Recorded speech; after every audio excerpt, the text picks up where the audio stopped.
ఆంధ్రప్రదేశ్ రాజకీయాల్లో రోజు రోజుకి జరుగుతున్న అంశాలు ఈరోజు మరింత వేడిగా జరిగిన చర్చలు. ఒకటి, జగన్మోహన్ రెడ్డి గారు ఉభయ గోదావరి జిల్లాలకు సంబంధించి లిస్టుని సిద్ధం చేసి 19 మంది పేరుని ప్రకటించడం మీన్స్ ఈ ప్రాంతాల్లో వీళ్ళు ఉంటారు అని చెప్పి ఒక క్లారిటీ ఇచ్చేశారు. అది January 1 నుంచి అనుకున్నారు, కానీ ముందుగానే అది పవన్ కళ్యాణ్ తూర్పుగోదావరి జిల్లా కాకినాడలో మకాం వేసిన నేపథ్యంలో ఆ ప్రాంతాలకు సంబంధించి ఎవరు పోటీ చేస్తారా అన్న దాని మీద ఆయన క్లారిటీ ఇచ్చారు. 19 మంది పేర్లు కూడా రిలీజ్ చేయడం జరిగింది. అందులో మరొక అంశం, రాపాక వరప్రసాద్కి రాజోలు నుంచి ఆయన్ని బరిలోకి దింపుతున్నారు. కాకినాడ నుంచి ద్వారంపూడి చంద్రశేఖరే బరిలో ఉంటున్నారు. పవన్ కళ్యాణ్ గారు గతంలో తన ఎంపైర్ని కూలకొడతాను అని అదే ప్రాంతంలో వారాహి నుంచి ప్రకటించిన నేపథ్యం. అదే పవన్ కళ్యాణ్ గారు ఈరోజు అక్కడ ఉండగా ఆయన పేరే ప్రకటించడం, ఇది సోషల్ మీడియాలో మరింత ట్రోల్ అవుతున్న అంశం. ఇక మరో అంశానికి వస్తే, ఈరోజు జగన్మోహన్ రెడ్డి గారు భీమవరంలో పవన్ కళ్యాణ్ గారు గతంలో పోటీ చేసిన భీమవరం ప్రాంతంలో బహిరంగ సభలో ఆయన గురించి ప్రస్తావించిన అంశాలు. గతంలో చాలాసార్లు దత్తపుత్రుడు ఈ రకంగా మాట్లాడారు. ఈరోజు స్వరం మరింత పెంచారు. ఒకటి, కాకినాడలో ఆయన శపథం చేసిన చోటే అదే ద్వారంపూడికి మళ్ళీ టిక్కెట్ ఇచ్చి నిలబెట్టడం, రాపాకకి వైఎస్ఆర్సీపీలో టిక్కెట్ ఇవ్వడం, ఆయన పోటీ చేసిన భీమవరం నుంచి పవన్ కళ్యాణ్ హిట్ చేస్తూ డైరెక్ట్గా అటాక్ చేసిన నేపథ్యం. ఇవన్నీ కూడా ఇప్పుడు రాష్ట్ర వ్యాప్తంగా చర్చనీయాంశంగా మారుతున్న అంశాలు. ఇదే ఇష్యూపై ఈనాటి ప్రైమ్ డిబేట్ కొనసాగిద్దాం. మనతో పాటుగా చర్చలో పాల్గొంటున్నారు జోష్న గారు, టీడీపీ జాతీయ అధికార ప్రతినిధి, మనతో పాటుగా లైవ్లోకి అందుబాటులోకి వచ్చారు. అలాగే కేఎస్ ప్రసాద్ గారు, ప్రముఖ రాజకీయ విశ్లేషకులు కూడా మనతో పాటు లైవ్లో జాయిన్ అయ్యారు. తాతంశెట్టి నాగేంద్ర గారు, జనసేన రాష్ట్ర కార్యదర్శి కూడా మనతో పాటుగా లైవ్లోకి అందుబాటులోకి వచ్చారు.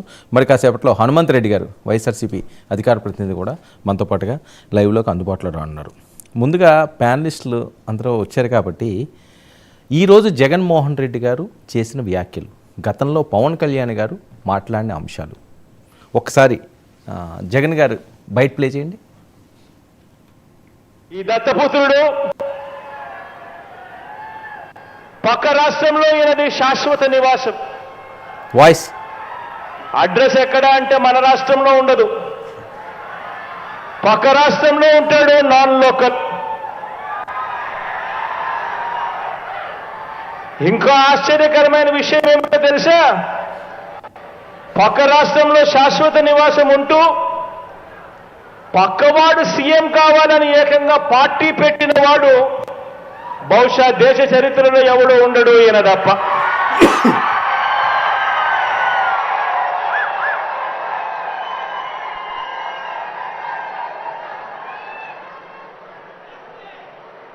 ఈ మనిషి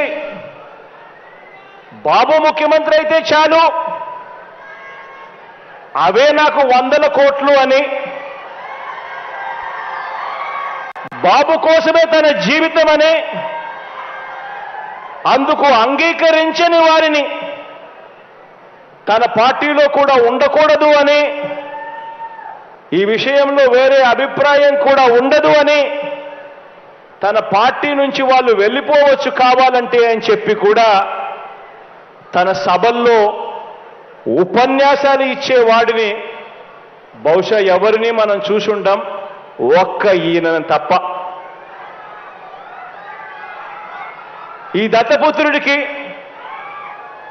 ఆ బాబు పొత్తులో ఎన్ని సీట్లు ఇచ్చినా ఓకే, ఏ సీటు ఇవ్వకపోయినా ఓకే.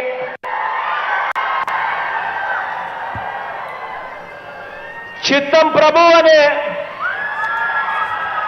త్యాగ